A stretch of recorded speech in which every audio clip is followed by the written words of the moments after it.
पढ़ तो बहुत रहे हैं लेकिन दिमाग में बहुत कम बैठ रहा है, या पढ़ते रहे हैं लेकिन बहुत लंबे समय तक चीजें याद नहीं कर पाते हैं।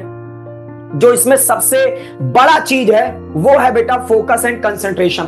आपकी एकाग्रता, ठीक है, आपकी एकाग्रता जो है वो कहीं ना कहीं भंग हो जा रही है। और जब किसी मनुष्य का, ठीक है, अपने लक्ष्य से बेटा जो एक बोलते हैं ना देखना, वो भटक जाएगा। आप जब अपने लक्ष्य से भटक जाओगे तो फिर जीवन में भाई सफलता कैसे मिलेगी, है ना।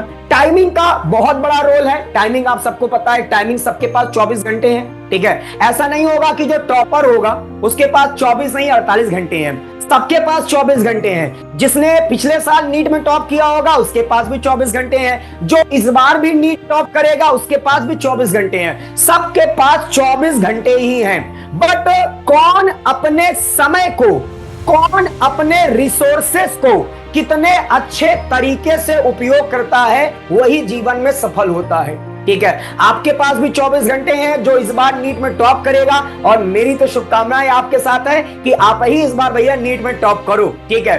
तो आपके पास भी 24 घंटे, जो और लोग पढ़ रहे होंगे उनके पास भी 24 घंटे, लेकिन कौन अपने इस समय को कितना बेहतर तरीके से उपयोग करता है वही सफल हो पाता है।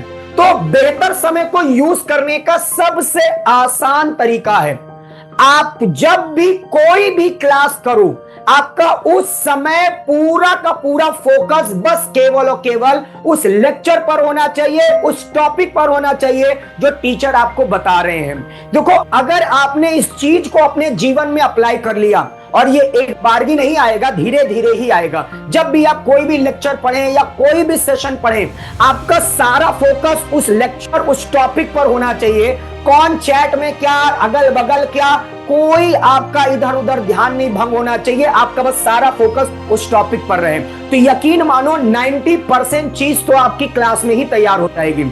और जब आपकी 90% चीज क्लास में ही तैयार हो गई तो बचा केवल 10%, और क्लास के बाद अगर आप थोड़ा सा भी रिवीजन कर लिए तो वो 10% भी आपका कवर अप हो गया, और आपका जो क्लास करते समय, है ना बेटा, टाइम जा रहा था वो टाइम पूरा आपका यूटिलाइज हो गया। मतलब उस समय आपने पूरा बढ़िया से वो टॉपिक पढ़ लिया। अब आपका बचता केवल क्या है, पीछे के चीजों का रिवीजन एंड क्वेश्चन प्रैक्टिस। और इसके लिए आप अपने डेली टाइम टेबल का शेड्यूल देखिए कि आपकी क्लासेस कब से कब तक चलती हैं। आपकी क्लासेस जब से बेटा जब तक चलती हैं उस समय तक आपका फोकस लेवल, आपका कंसंट्रेशन लेवल बहुत स्ट्रांग होना चाहिए।